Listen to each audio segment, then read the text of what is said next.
लोग बात करने वाले हैं 7.1 का क्वेश्चन नंबर 7 का टाइप है। जैसे कि क्वेश्चन नंबर 7 में क्वेश्चन दिया था एक्स अक्ष पर और हम लोग अभी पढ़ने वाले हैं वाई अक्ष पर। ठीक है, तो उसको आधार मान करके वाई अक्ष पर हम लोग सॉल्व करेंगे। तो चलो देखते हैं क्वेश्चन हमारा क्या कहता है। वाई अक्ष पर एक ऐसा बिंदु ज्ञात करें, बोलता है वाई अक्ष पर एक ऐसा बिंदु ज्ञात करें। और 7 नंबर क्वेश्चन में जो था प्रश्नावली का, वो कहता था एक्स अक्ष पर एक ऐसा बिंदु ज्ञात करें, और इसमें लिखा है वाई अक्ष पर एक ऐसा बिंदु ज्ञात करें। तो वाई अक्ष पर एक ऐसा बिंदु ज्ञात करें जो बिंदु a 6,5 और b -4,3 से समदूरस्थ है। मतलब जो वाई अक्ष पर बिंदु होगा वो a और b से समदूरस्थ होगा। सुनाई दिया?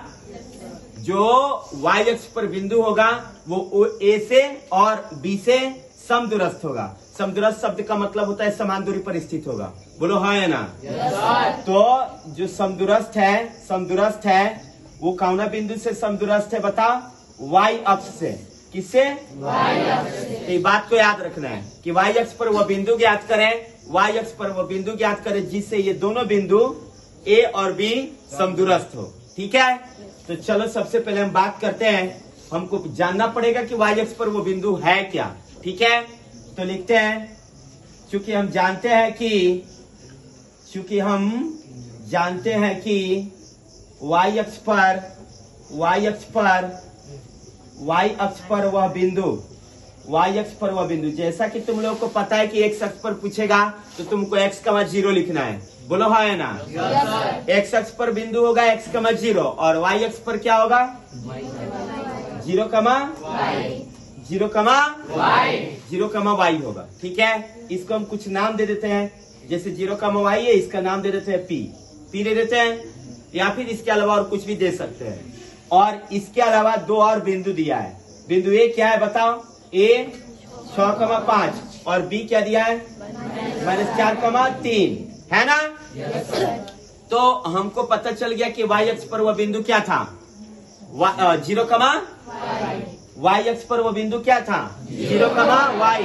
और ये पहला बिंदु का नाम क्या है? a और दूसरा बिंदु का नाम क्या है? b।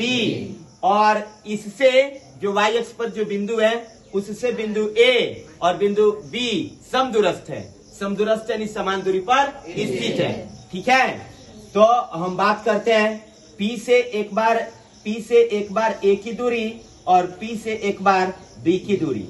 ठीक है, p से एक बार a की दूरी, p से एक बार b की दूरी, क्योंकि p जो है a और b से दोनों से समदूरस्थ है।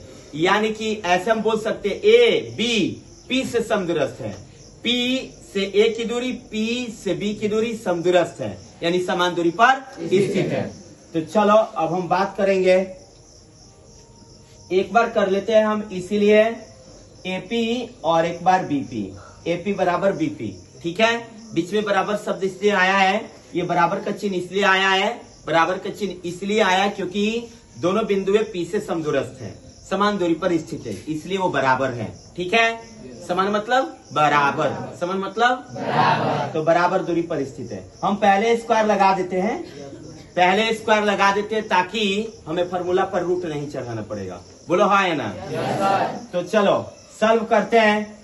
तो सूत्र होता है x2 - x1 का the whole square plus y2 - y1 का द होल स्क्वायर बराबर 1।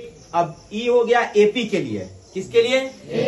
अब हम फॉर्मूला किसके लिए लगाएंगे? BP के लिए। किसके लिए? BP के लिए। BP का सूत्र होगा सेम सूत्र होगा, क्योंकि AP ये भी दो बिंदु है और BP ये भी दो बिंदु है। बोलो हाँ है ना? अरे बोलो हाँ है ना? तो एक बार AP के बीच की दूरी हो गया, एक बार BP के बीच की दूरी, x2 - x1 का the whole square plus y2 - y1 का द होल स्क्वायर। कोई दिक्कत? एक बार x2 - x1 के the whole square plus y2 - y1 का द होल स्क्वायर बराबर में एक बार x2 - x1 के the whole square plus y2 - y1 का द होल स्क्वायर। हम इसमें मान भरेंगे AP को देख करके और इसमें मान भरेंगे BP को देख करके। बोलो कोई दिक्कत? हम इसमें मान भरेंगे AP को देख करके और इसमें मान भरेंगे BP को देख करके। ठीक है, तो चलो सबसे पहले इसमें मान भरते हैं। किसको देख करके? AP को देख करके। AP खोज लो। AP तुम लोग को दिख गया है? AP बिंदु तुम लोग को दिख गया है? बिंदु A और P जिस बिंदु को कहता है इधर अलग लिख लो। ए का नाम क्या है, ए का मान क्या है 6, और पी का मान क्या है 0, y। तो तुम सबको पता है कि पहला बिंदु में x1 y1, दूसरा बिंदु में x2 y2 देता है। बोलो हाँ है ना? बताओ पहला बिंदु में क्या क्या देता है? पहला बिंदु में क्या क्या देता है? और दूसरा बिंदु में क्या क्या देता है? x2 y2। चलो तो एक काम करते हैं, x2 का मान बता के दिखाओ कितना है। बोलो 0। x2 कितना है? 0। माइनस तो x1 बताओ, x1 सबको नहीं बोल रहा है। 6 का डबल स्क्वायर प्लस तो y2 बोलो y2 माइनस तो y1 बोलो क्या y1 का डबल। अब चलो, अब हम किस पर काम करने जा रहे हैं? बोलो बीपी पर। बीपी में देखो, बीपी में बी और पी में, तो हम बीपी लिख देंगे। बिंदु बी क्या है? बिंदु बी -4, -4, पहला बिंदु में क्या क्या है बताओ? x1 y1। दूसरा बिंदु में क्या है? x2 y2। तो एक काम करते, x2 का मान बताओ कितना दिया है? बोलो 0 माइनस तो x1 बताओ कितना दिया है? सबको बताओ x1। वो बच्चा उधर देख रहा है, उसको मारो तो 4 झापड़ दो, होश में आ जाए। x1 का मान कितना दिया? x1 ये वाला माइनस मिलके क्या हो जाएगा? +4 का डबल स्क्वायर। y2 बोलो y2 कितना दिया है? क्या बोले? y2 कितना दिया है? y2 y दिया है। y1 बोलो y1 कितना दिया है? क्या बोले? y1 का डबल स्क्वायर। क्लियर? चलो अब इसको हम हटा देते हैं, बोर्ड के देखने वाले सबको ही ये हट गया, और सॉल्व करना है इसको। 0 में से 6 घट जाएगा क्या? 0 में से 6 नहीं घटेगा, 0 में से 6 नहीं घटेगा। 0 में से 6 जाएगा, क्या आएगा? 0 में से 6 जाएगा -6। 0 में से 6 गया तो -6, माइनस में आएगा। और बताओ y में से 5 घट जाएगा? y में से 5 घट जाएगा। हर एक वेरिएबल, एक नॉन वेरिएबल घट जाएगा, वो चर अचर घट जाएगा? नहीं घटेगा। तो इसका a माइनस बी का होल स्क्वायर करेंगे। a माइनस बी का होल स्क्वायर। बताओ a माइनस बी का होल स्क्वायर कैसे होता है? मैंने बताया, एक बार किसको पकड़ो? y को पावर में 2। एक बार किसको पकड़ो? पावर में माइनस, क्योंकि ये माइनस वाला है ना।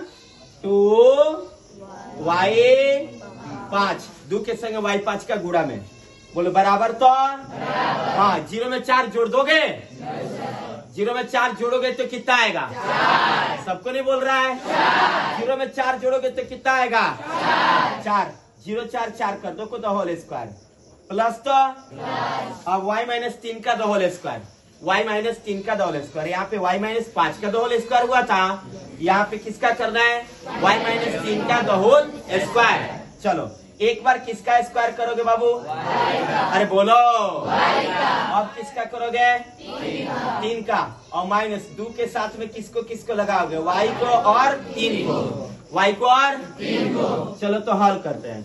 बोलो -6 का वर्ग, -6 का वर्ग प्लस तो y का वर्ग 5 का वर्ग।